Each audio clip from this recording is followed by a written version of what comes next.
বছরে একটা ছুটির দিন বেড়ে গেল গা, সরকারি ছুটি। তো এই ব্যাপারটা নিয়ে মোটামুটি ভালোই লাগতেছে, খারাপ না। আঙ্কেল দেখেন ফুল ছিঁড়া লালো। আরে ফুলছেরও কে লেগে ফুলছেরও না, ছাদের টুকিটাকি গাছ পাছ লাগাইছি ভাই, কারণ ছাদে একেবারে বসে থাকলে ভালো লাগে না। যেমন এই যে এটা হচ্ছে আপনার ভেন্ডি গাছ। আপনাদের মুর্শিদাবাদে এটা কি বলে ভাই, ভেন্ডি বলে না কি বলে একটু জানাবেন। ভেন্ডি গাছ লাগাইছি, এটা মেহেদি গাছ আছে। পোকা মোটামুটি গাছ লাগাইছি, এগুলো দেখলে ভালো লাগে আর কি, হোক বা না হোক ওটা কোনো ম্যাটার করে না। কিন্তু এই যে যে হচ্ছে দু একটা ফুল আছে, এটা যেমন দেখলে একটা প্রশান্তি লাগে, মনের ভিতরে ভালো লাগে।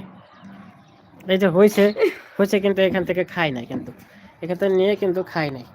এই যে হয়ে রয়েছে, এটা দেখতে আলাদা একটা সুন্দর লাগে, ভালো লাগে, হয়ে রয়েছে দেখতে ভালো লাগে।